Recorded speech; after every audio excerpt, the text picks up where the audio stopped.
Welcome everyone to Homestead Tessie's Coming Home for Christmas. In today's episode, I'm going to share with you another gift from a jar.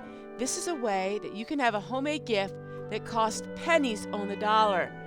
With the price and the economy and the world that we're living in today, Christmas doesn't have to be expensive. It's just something special from your heart.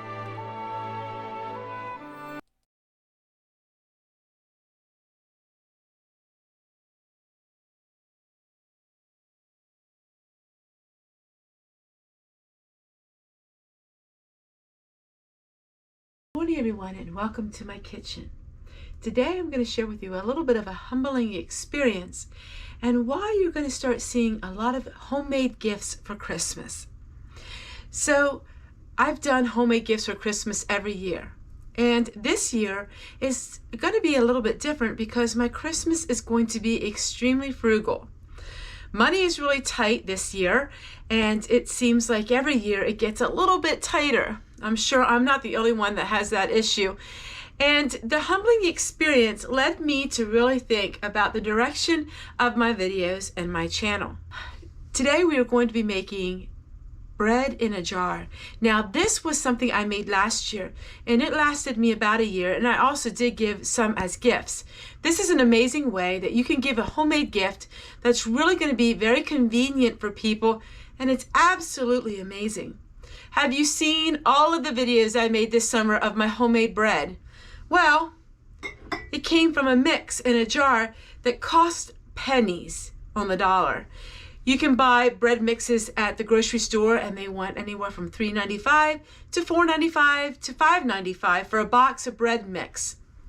Well, we do it the very frugal way.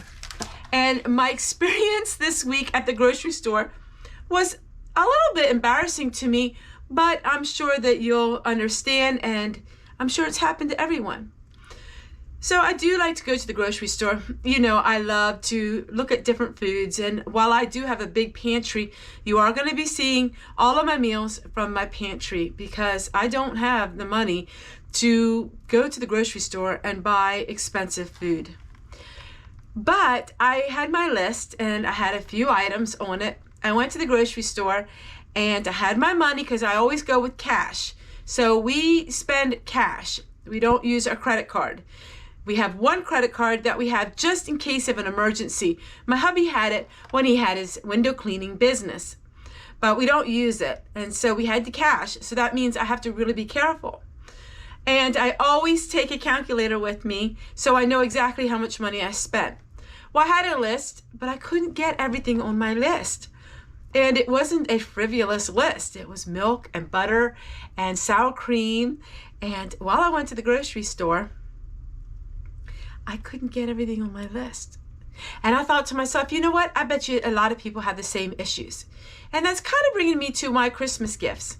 This year, we do give a little bit of money to our children, but mostly we're going to be giving a lot of homemade gifts and things like that. And that's what Christmas is about. It's not about the frivolous spending and things like that. And most families have to really watch their pennies. My all-time favorite cookbook, all time, is this. Last year, I sold out of them. Now, when you buy it used, you can get it for $5. And let me show you. Hopefully there's no glare on it. Let's go this way so we don't have a glare. And it is Gifts from the Kitchen by Debbie Harmon. And this is my favorite book. I've made almost all of the recipes in it. And they're all gifts in a jar. So simple. One of the lists I had was bread flour. Now at Wise Market, it was $2.69. Normally it's $2. So the price was higher, but not too bad. The rest of the food is coming from my storage. We have dried milk, which I've had close to 6 months, and it's still really fresh. So I'm very thankful for that. And this here is something that I was given free a year ago, and it's called dry malt powder. Now, commercial bakers use this, about a teaspoon of it, and it makes your bread crust really nice and brown. This, I don't know if you can even buy in the store. This was given to us from the food pantry, and they weren't getting rid of it. They didn't know what the world it was, I guess, and I use it. I love it. It calls for a little bit of sugar and a little bit of bread flour. So we're going to put it all together today, and then I found some homemade ways to make my tags because money's tight. I don't have printer ink. So printer ink is anywhere from $35 to $60. Well, I don't have $35 or $60 for printer ink. So I made my own little tags. And I had these tags for, at least 2 years. So we're going to do it the real frugal way. Let's show you how we put it together. Super duper simple and easy. And this will last you a good year. It lasts amazing for a year. So what I'm going to do is we're going to do one ingredient at a time, and then we're going to fill up our jars. It calls for 3 3/4 cups of bread flour. I just used about 4 cups. It's so much easier for me just to put 4 scoops in. Now the recipe is for 1 quart jar. I don't have wide mouth jars, so I could only use a couple. Preferably you want to use wide mouth jars. But this is a dried mix, so the regular mouth jars you can use as well. You use what you got, I'm telling you. So we're going to go ahead and we're going to fill up all our jars with the flour first.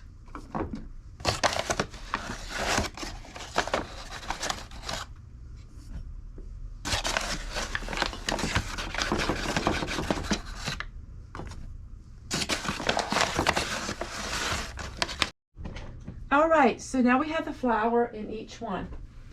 The next thing we're going to do is we're going to add the 2 tablespoons of sugar. So each jar will get 2 tablespoons of sugar. So far to each jar we have 3 3/4 cups of flour, 2 tablespoons of sugar, and now we're going to have 2 tablespoons of dry milk. If you do not like milk, you can substitute that with 2 tablespoons of dried potatoes. So that is your choice. You can substitute them. So if you don't have the milk, you can use dried potatoes. If you don't have dried potatoes, you can use dried milk.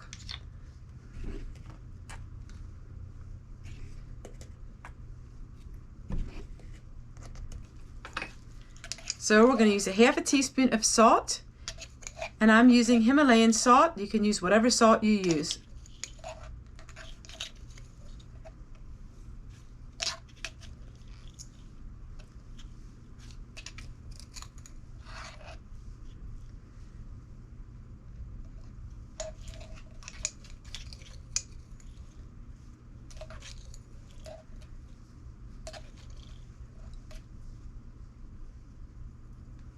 Okay, we have that finished. On the tag that you are going to write, so your friends and family and you remember, what you're going to do is you're going to open up one of these, add 1 1/2 cups of warm water, 3 tablespoons of butter, and 3 teaspoons of yeast.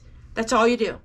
You can put this in the bread machine. You can put this in just a big bowl and mix it yourself. You can put it in a mixer. You can make up your bread dough however you wish. You can knead it manually or any electric device that you use. Anything, even a food processor, this works with. And then you put this on the label and that's it. It's totally done. Now I'm going to go ahead and put the lids on it, and we're going to put the final presentation of it. I am going to be using oxygen absorbers, because I was doing a lot of reading, and the oxygen absorbers will actually help preserve it even longer, and I want to try that and see how it works. I don't need to do that. I didn't do it last year and it was amazing, but we're going to do it today. It's very important that everything is totally dry. Do not have your lids wet.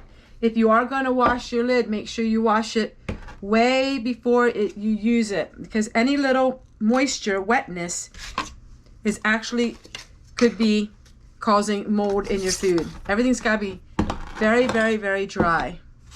All right, let me go ahead and put the lid on this one yet, and then I'll show you what we're going to do next. All right, now it's all about presentation. How do you want your jars to look?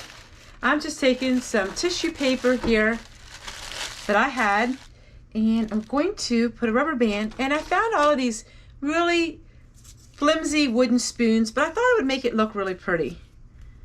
So we're going to go ahead and we're going to put the paper in and then put the wooden spoons beside it. So why do I use the paper? People ask that all the time. There's many reasons. It looks prettier, plus it keeps the dust off your lids. So when you store your food, you don't have dust on your lids. And it just gives that old-fashioned look, you know. They look like the olden days. But it's extremely practical. So this is a practical Christmas gift that is going to really bless somebody. I'm going to go ahead and decorate all of these. Then I'll show you what they look like when we're finished.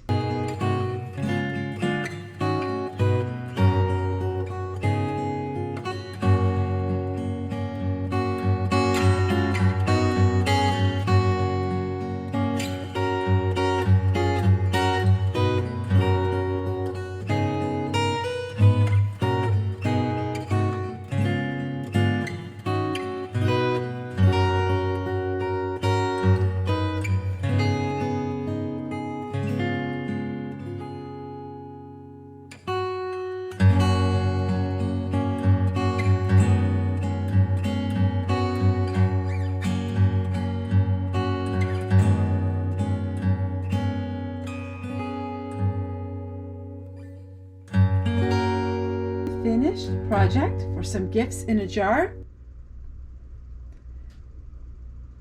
and they turned out really nice. I'm very pleased with them. Take care, everyone, and we'll see you guys tomorrow, and keep watching. Oh, if you're interested in my Christmas playlist with all kinds of gifts in a jar, I think I have about 20 videos. Take a look right here or here or here, somewhere around there. You'll see it. Bye, everybody.